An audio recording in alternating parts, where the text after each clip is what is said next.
बिस्मिल्लाहिर्रहमानिर्रहीम। अस्सलाम वालेकुम। जब समझ में ना आए घर में क्या पकाएं, अगर घर में कोई सब्ज़ी और चिकन मटन ना हो तो आप इस अंडे की रेसिपी को बहुत ही आसानी से अपने किचन में तैयार कर सकेंगे। शायद ही आपने इस तरीके से बना के कभी खाया होगा। इतनी लाजवाब ये अंडा टिक्का कढ़ाई बन के तैयार होती है कि खा के आपको इंशाल्लाह मज़ा आ जाएगा।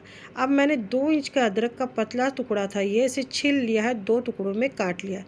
इस तरीके से छोटे छोटे 2 अदरक के टुकड़े आप ले लें और मैंने 8 जवे लहसुन के ले लिए हैं और ये कम तेज़ वाली हरी मिर्चें थी तो मैंने 2 ली है। आप ज़्यादा तेज़ खाना पसंद करते हैं तो इसकी जगह तेज़ वाली हरी मिर्चों का इस्तेमाल कर लें। अब हरा धनिया लेना है हमने थोड़ा सा, उसी का आधा हमने थोड़ा सा पुदीना लेना है। धनिए की क्वांटिटी ज़्यादा रहेगी, पुदीना कम। अब 4 से 5 खाने वाला चम्मच फ्रेश दही लेके मैंने इसकी चटनी तैयार कर ली है। इससे इतना अच्छा टेस्ट आएगा अंडे में कि आप जब इसे बना के खाएंगे तो हैरान रह जाएंगे। अब 6 अंडों को मैंने हार्ड बॉईल करके इस तरीके से अंडा कटर की मदद से मैंने काट लिया है। अगर आपके पास इस तरीके का कटर नहीं है तो आप छुरी की मदद से इसे गोल गोल काट लें। अगर आप मेरे चैनल पे पहली बार आए हैं तो मेरी आसान सी रेसिपी जानने के लिए चैनल को ज़रूर सब्सक्राइब करें, बहुत खुशी होगी। अब अंडों की कटिंग कर ली है हमने। अब गैस पे मैंने एक कढ़ाई रख दी है। अब इसमें आधा कप मैंने ऑयल डाला है। ऑयल जैसे ही गर्म हो गया तो इसमें मैंने हाफ़ टी स्पून ज़ीरा डाल दिया है। अब ज़ीरा जैसे ही चटकने लगा तो इसमें मैंने 3 मीडियम साइज़ की प्याज को मिक्सर में पीस लिया। बिना पानी डाले आपने इसे पीसना है। आप चाहें तो पेस्ट की जगह बारीक चॉप की हुई प्याज का इस्तेमाल कर सकते हैं, लेकिन पीस के प्याज हम जब इस्तेमाल करेंगे तो बहुत ही क्रीमी हमारी ग्रेवी बनके तैयार होगी। अब प्याज को मैंने इतना पकाया है कि प्याज का कलर चेंज हो गया, इसका कच्चापन अच्छे से दूर हो गया है। तो इसमें मैंने जो चटनी तैयार की थी इसे डाल दिया।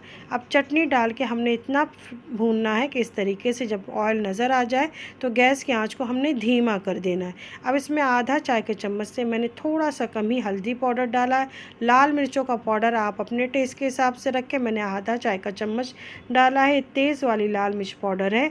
और 1 खाने वाला चम्मच मैंने कुटा हुआ धनिया डाल दिया। इससे हमारी टिक्का कढ़ाई में बहुत ही अच्छा टेस्ट आएगा। अब नमक अपने टेस्ट के हिसाब से रखें। मैंने 1 छोटा चाय का चम्मच डाला है और बहुत अच्छे से मीडियम फ्लेम पे हमने इसकी भुनाई करना है। मसाला जलने ना पाए, तभी आपकी ग्रेवी का टेस्ट बहुत ही मज़े का आएगा। अब ये देखें ऑयल साइड से अच्छे से नज़र आ रहा है तो इसमें मैं 1 कप दूध डाल दूँगी। दूध डालते वक्त हमने गैस की आँच को एकदम धीमा कर देना है, उसे अच्छे से मिक्स कर देना। इससे हमारी ग्रेवी बहुत ही क्रीमी बनेगी, ना काजू ना मलाई, और जायका इतना लाजवाब कि आप इसे बार बार बनाने पे मजबूर हो जाएगी।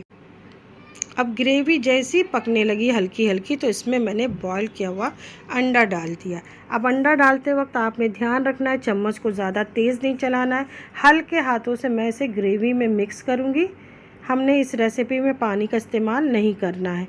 अब 1 चुटकी आपने घर का पिसा हुआ गरम मसाला पाउडर डाल देना है, उससे ज़्यादा नहीं डालना। अब कवर करके आपने इसे कम से कम धीमी आंच पे 5 मिनट तक पकाना है। ये देखें 5 मिनट में ऑयल अच्छे से ऊपर नज़र आ रहा है।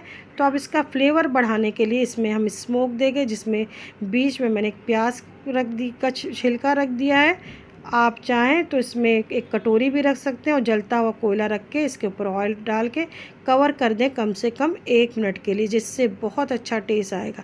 अब इसे एक सर्विंग प्लेट में निकाल लें। उसके ऊपर आप चाहें तो बारीक कटा हुआ हरा धनिया डाल दें या फ्रेश हरी मिर्चों को डाल दें। ये फ्रीज में रखने से हरी मिर्चें थी लाल हो गई थी तो मैंने डाल दिया। अगर आप तेज़ नहीं खाते हैं तो हरे धनिए का इस्तेमाल कर लें। पराठे और चपाती के साथ खाने में ये मज़े के तो लगते हैं, लेकिन अगर आपने पाव में बटर लगा के तवे पे सेक के खाया तो इंशाल्लाह खा के मज़ा आ जाएगा।